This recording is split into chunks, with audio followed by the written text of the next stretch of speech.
Shalom saudara-saudara terkasih di dalam Tuhan Yesus Kristus.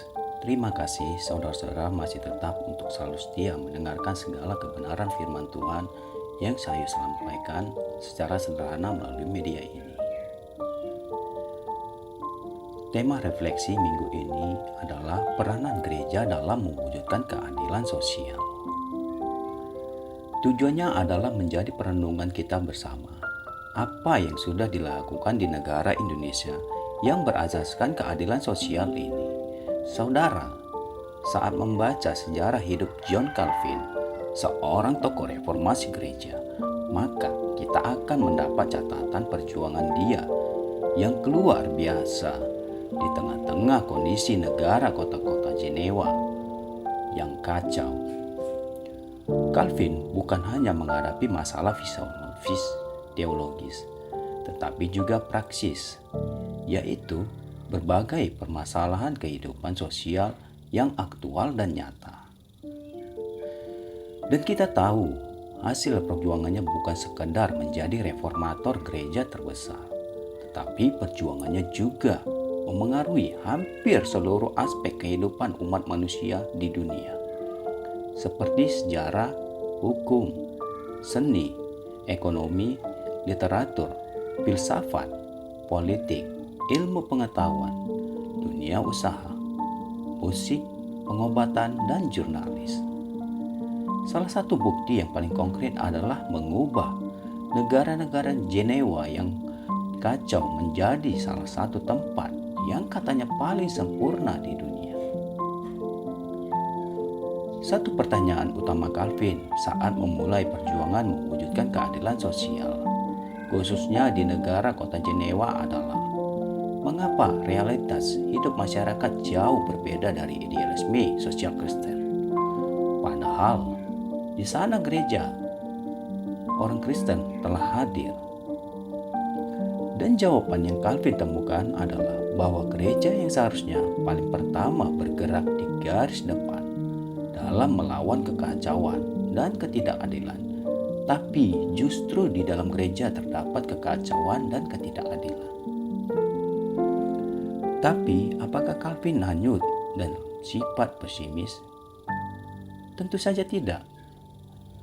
Dalam kondisi seperti itulah ia menetapkan prioritas utama panggilan hidupnya dengan semboyan yang sangat kita kenal, yaitu Ecclesia Reformata Semper Reformata, yang artinya gereja direformasi dan selalu mereformasi, yaitu mengadakan reformasi bukan hanya secara spiritual di dalam gereja, tetapi juga secara sosial di luar gereja.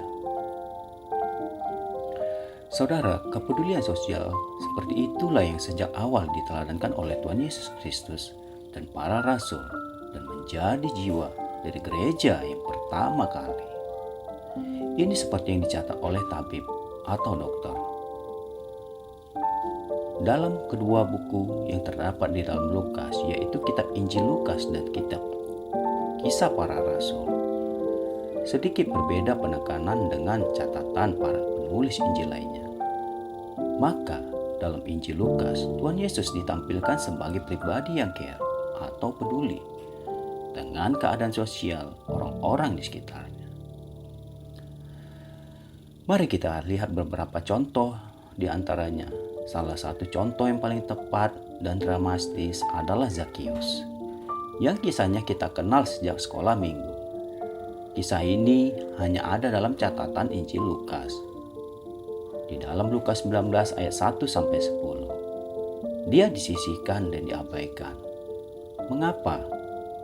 Wajar, pekerjaannya sebagai pemungut pajak yang mencekik ekonomi orang-orang sebangsanya demi menyenangkan penjajah Romawi dan kemakmurannya sendiri. Ditambah lagi sekian banyak hal yang dianggap negatif lainnya.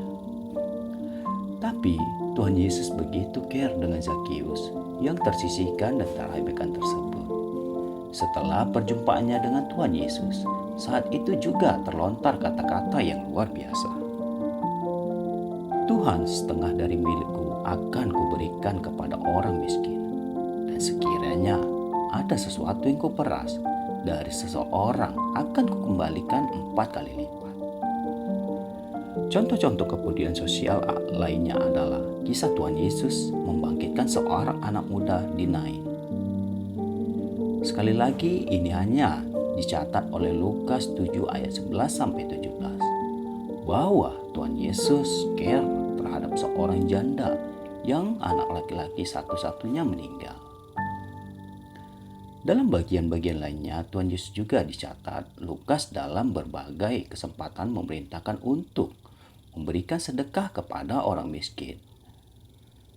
Saat menegur orang-orang Farisi dan ahli-ahli Taurat atas kemunafikan mereka, ingat sedekah kepada orang miskin yang terdapat di dalam Lukas 11 ayat 41-42. Demikian juga saat dia mengajar murid-muridnya supaya tidak perlu khawatir menjalani hidup. Ingat sedekah kepada orang miskin yang terdapat dalam Lukas 12 ayat 33. Pun saat dia mendengar seorang pemimpin muda yang mencari keselamatan namun sangat terikat dengan kekayaannya. Ingat sedekah kepada orang miskin di dalam Lukas 18 ayat 22 dan masih banyak lagi. Dua contoh perumpamaan paling agung dari Tuhan Yesus tentang kepedulian sosial, dua-duanya hanya ada dalam catatan Injil Lukas, yaitu perumpamaan tentang orang Samaria yang murah hati. Ini terdapat di dalam Lukas 10 ayat 25-37. Serta perumpamaan tentang orang kaya dan Lazarus yang miskin. Ini terdapat di dalam Lukas 16 ayat 19-31. Saya tidak menguraikan dua perumpamaan ini karena saya hanya percaya saudara tentunya sudah sangat mengenal dua perumpamaan ini.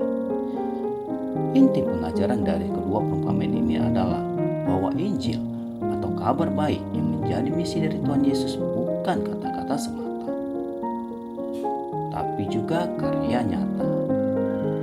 Inilah juga yang kemudian dituliskan oleh Yakobus, adik kandung Tuhan Yesus.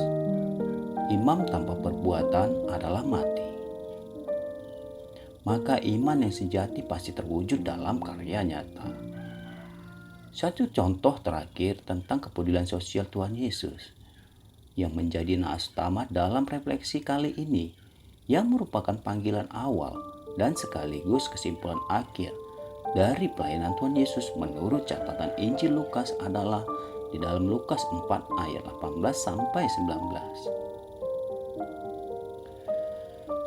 Pernyataan Roh Tuhan ada padaku, oleh sebab Ia telah mengurapi aku. Ini merujuk pada peristiwa turunnya Roh Kudus dalam rupa burung merpati saat pembaptisan Tuhan Yesus. Terdapat di dalam Lukas 3 ayat 22. Pengurapan itu merupakan bukti atas statusnya sebagai Mesias yang diutus Allah. Ini terdapat di dalam Lukas 4 ayat 18-19. Ini merupakan kutipan dari Yesaya 61 ayat 1-2 yang dikombinasikan dengan Yesaya 58 ayat 6-7 ayat 6, lalu ayat yang 7. Perhatikan baik-baik ini. Ya, yang Nabi Yesaya katakan tentang kesalehan sejati yang akan digenapi oleh Sang Mesias. Dan sekali lagi, perhatikan baik-baik bahwa Sang Mesias itu Tuhan Yesus yang ada dalam Matius 25 mengatakan ini yang akan menjadi dasar dalam pengakhiran terakhir nanti. Kembali pada catatan Injil Lukas, maka melalui dua kutipan dari kitab Yesaya ini yang di dalamnya terdapat 3 kali kata aku, penulis Injil Lukas ingin menunjukkan bahwa Tuhan Yesus sungguh-sungguh merupakan penggenapan dari nubuat perjanjian lama terhadap Sang Mesias yang akan datang, yang sudah sekian lama dinanti-nantikan. Ia datang bukan hanya untuk bangsa Israel, tapi untuk seluruh umat manusia. Ini terdapat di dalam Lukas 4 ayat 21. Saudara, Penting bagi kita untuk memahami bagaimana Lukas menggunakan teks Yesaya yang dikutipnya. Karena itu akan menolong kita untuk melihat dimensi sosial yang ingin ditekankan oleh Injil ini. Teks Yesaya tersebut digunakan dengan beberapa modifikasi yang memungkinkan penegasan terhadap pepedulian sosial. Dalam konteks aslinya terdapat di dalam Yesaya 61 ayat 1 sampai ke 2. Adalah bagian dari berita tentang pemulihan Israel. Namun penulis sengaja tidak menyertakan frasa atau hari pembalasan Allah terhadap musuh-musuh Israel. Ini terdapat di dalam Yesaya 61 ayat 2. Karena ia ingin mengurangi nuansa politis dari Yesaya 61 demi mempertegas aspek spiritualnya. Kutipan ini juga dikombinasikan dengan pernyataan membebaskan orang-orang yang tertindas yang diambil dari Yesaya 58. Dengan tambahan kutipan dari Yesaya 58 ini, pemulihan dalam Lukas 4 ayat 18 sampai 19 bahkan bukan saja berdimensi spiritual, namun secara luas atau holistik juga memiliki dimensi sosial. Di dalam konteks Yesaya 58 adalah saat umat Israel ditegur keras karena mereka mengabaikan keadilan sosial pada saat mereka melakukan kegiatan keagamaan. Kegiatan keagamaan yang diinginkan oleh Allah bukan semata yang bersifat ritual, tetapi puasa dalam bentuk upaya membebaskan mereka yang tertindas dan menolong mereka yang kekurangan. Setelah pengurapan saat pembaptisan tersebut, maka Tuhan Yesus memulai pelayanannya sebagai pribadi yang care. Dengan keadaan sosial orang-orang di sekitarnya seperti yang telah dibuatkan Nabi Yesaya 700 tahun sebelum kedatangannya itu. Itu sebabnya ketika Yohanes Pembaptis yang terguncang imannya saat di dalam penjara mempertanyakan keabsahan statusnya sebagai Mesias, maka Tuhan Yesus cukup memberikan jawaban sederhana dengan mengulang panggilan awal yang telah direalisasikan melalui pelayanan yang telah dilakukannya. Katakanlah kepada Yohanes apa yang kamu lihat dan yang kamu dengar. Orang buta bisa melihat, orang lumpuh berjalan, orang kusta menjadi tahir, orang tuli mendengar, orang mati dibangkitkan, dan kepada orang miskin diberitakan kabar baik. Lalu saat membaca buku kedua dari catatan Lukas, yaitu kitab Kisah Para Rasul, maka kita menemukan nada dasar yang sama dalam pelayanan rasul dan gereja atau orang-orang Kristen, yaitu hati yang memiliki kepedulian sosial seperti Tuhan Yesus. Kisah kita, para rasul memulai catatannya dengan mengatakan bahwa rasul dan orang-orang Kristen memulai pelayanannya setelah mereka dipenuhi Roh Kudus. Frasa dipenuhi Roh Kudus ini merupakan penangkatan yang menarik, karena kalau kita bandingkan dengan nas utama dalam Lukas 4 ayat 18-19 tadi, maka penulis Injil Lukas ingin menunjukkan bahwa ada rangkaian karya Roh Kudus yang sama, baik dalam diri Tuhan Yesus maupun murid-murid. Itu sebabnya kemudian kita dapat melihat dimensi sosial yang sangat kental dalam pelayanan Tuhan Yesus yang ada dalam pelayanan murid. Komunitas gereja atau orang Kristen mula-mula menggunakan harta milik mereka untuk membantu mereka yang miskin. Itulah yang mereka lakukan dan juga mereka beritakan. Injil sebagai kabar baik yang utuh, bukan hanya berdimensi spiritual, tapi hanya berdimensi sosial. Kitab Kisah Para Rasul memulai catatannya dengan mengatakan para rasul dan orang-orang Kristen memulai pelayanannya setelah mereka dipenuhi Roh Kudus. Ini terdapat di dalam Kisah Rasul 1 ayat 18 dan 2 Kisah Rasul 2 ayat 1 sampai 13. Frasa dipenuhi Roh Kudus ini merupakan penekanan yang menarik.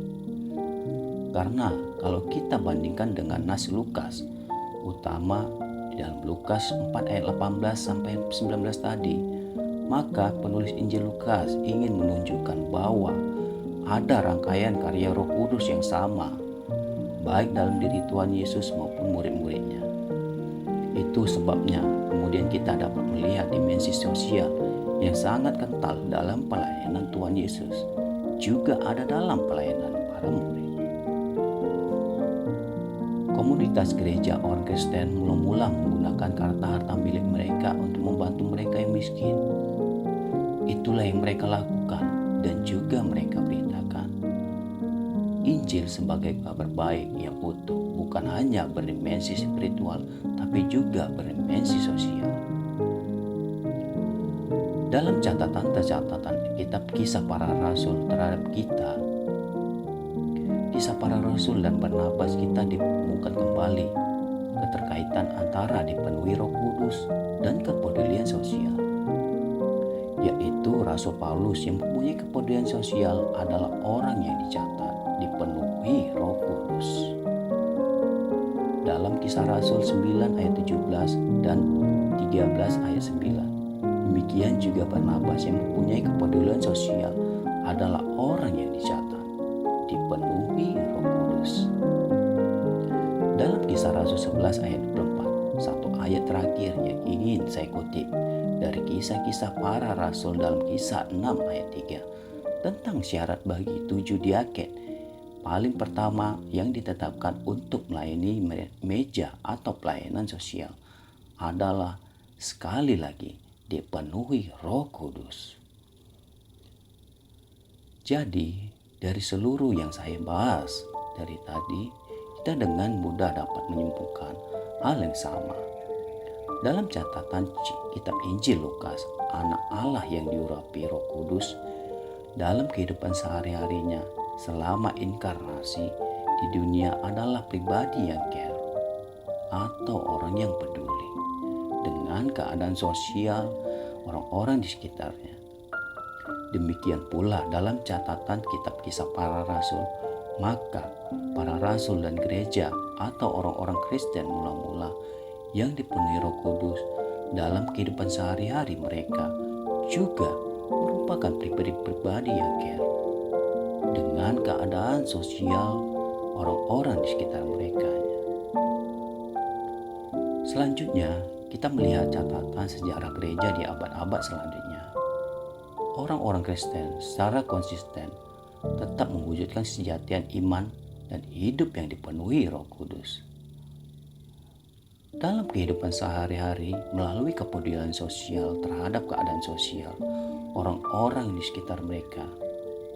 Pada abad ke-5 dan ke-6, pengaruh orang-orang Kristenlah yang mungkin adanya perlindungan hukum bagi anak-anak pada zaman kekaisaran Romawi yang sebelumnya tidak dianggap sama sekali. Demikian juga pada abad-abad selanjutnya, orang-orang Kristen berada dalam garis terdepan dalam membantu para janda dan anak yatim, membangun rumah sakit, menyediakan bantuan bagi korban bencana, mendirikan balai pengobatan, bantuan bagi orang-orang miskin, dan sebagainya. Saudara, peranan gereja dalam mewujudkan keadilan sosial memang mengalami berbagai bentuk pasang dan naik atau pasang surut. Salah satu titik pasang naik tertinggi adalah melalui gerakan reformasi gereja yang 4 tahun lalu, yaitu di tahun 2017 kita memperingati sebagai ulang tahun yang ke-500. Hal yang wajar diketahui dari gerakan ini adalah bahwa gerakan reformasi gereja bukan hanya bicara tentang pengajaran dan doktrin, gospel ataupun Injil keselamatan, grace ataupun glory atau anugerah dan kemuliaan Allah, tetapi good atau perbuatan-perbuatan baik yang nyata, yaitu menolong sesama yang membutuhkan. Contoh tokoh reformasi gereja di Swiss, Ulrich Zwingli, bukan hanya mendirikan sekolah teologi bagi rohaniawan, tetapi ia juga mendesak Dewan Kota setempat untuk mengubah beberapa biara setempat menjadi panti asuhan. Perbuatan baik terhadap sesama memang begitu luas. Beberapa contoh konkret adalah seperti Tuhan Yesus katakan dalam Matius 25, dan dengan sangat menarik digambarkan dalam sebuah lukisan Buddha, lukisan Master of Alma.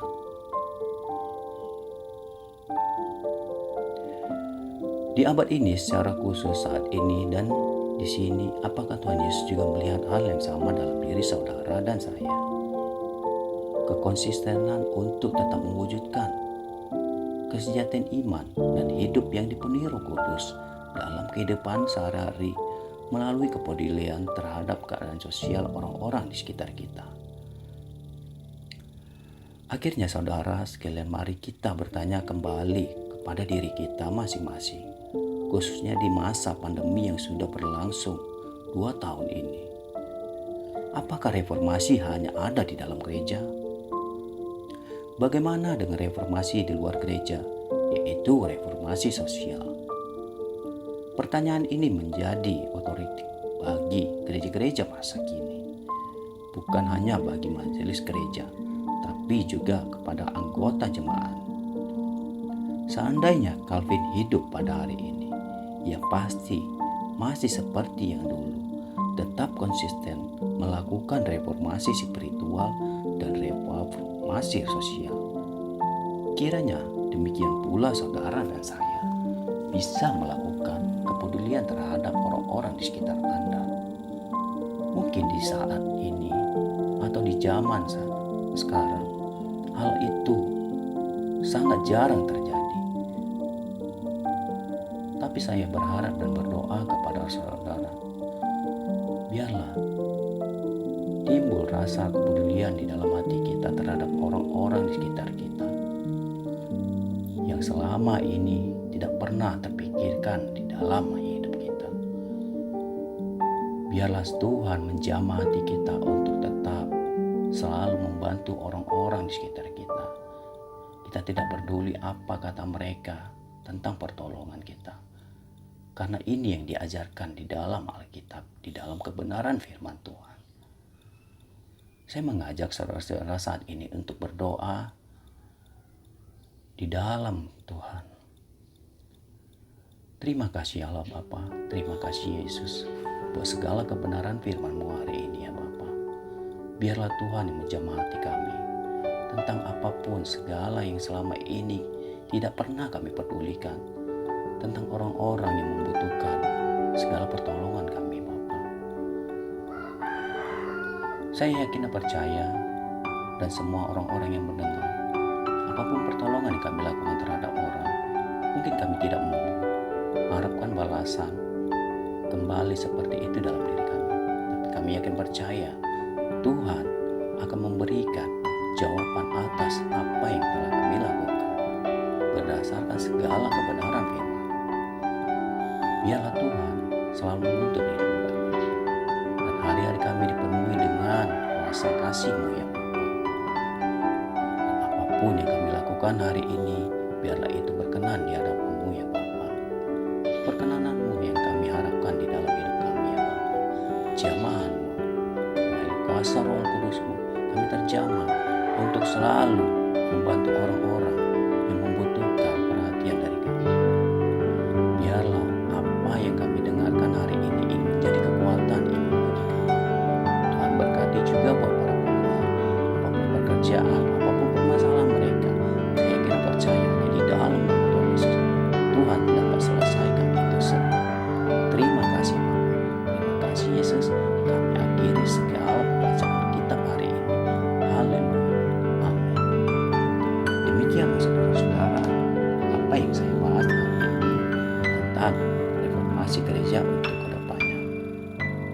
Saya berharap saudara-saudara jika hal ini berguna, saudara-saudara bisa membagikannya. Dan tetap untuk selalu mengikuti tentang apa yang saya bacakan akan kebenaran firman Tuhan. Terima kasih, Tuhan Yesus memberkati. Haleluya. Amin.